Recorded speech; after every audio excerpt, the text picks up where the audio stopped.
মাটির তৈরি শিল্পকর্মকে বলা হয় মৃৎশিল্প। এই শিল্পের প্রধান উপকরণ হচ্ছে মাটি। তবে সব মাটি দিয়ে এ কাজ হয় না। দোআঁশ মাটি তেমন আঠালো নয়, আর বেলে মাটি ঝরঝরে হয়। এই মৃৎশিল্প তৈরির জন্য একটু আঠালো মাটির প্রয়োজন হয়। এগুলো দিয়ে মাটির শিল্প বা মৃৎশিল্প হয় না।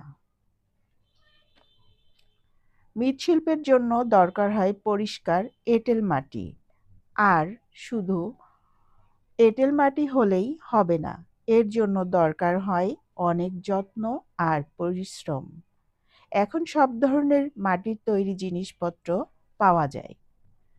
আর এই মৃৎশিল্প অনেক শৌখিন মানুষেরাই ব্যবহার করে থাকে।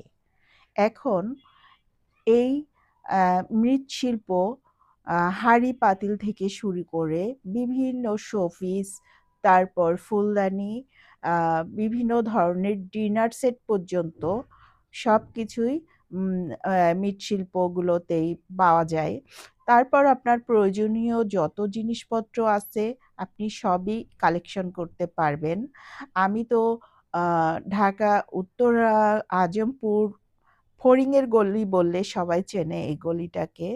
এখানে অনেক বড়, বড় ২ টা শোপিসের দোকান আছে।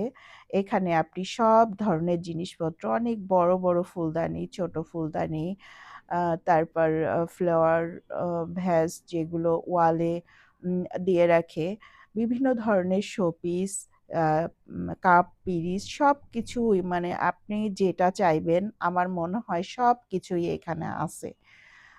তো এই শিল্পগুলো আগে সচরাচর এত বেশি এত কাজের ফিনিশিং দেখা যেত না। এখন অনেক আধুনিক হইছে। অনেক সুন্দরভাবে এগুলো তৈরি করে। আর যাদের ভিতর বেশি শৌখিনতা আছে, আমি মনে করি যে মাটির জিনিসগুলো তারাই ব্যবহার করে। শৌখিন মানুষগুলোই এগুলোর অনেক কদর বোঝে। তো সবাই ভালো থাকবেন। আসসালামু আলাইকুম।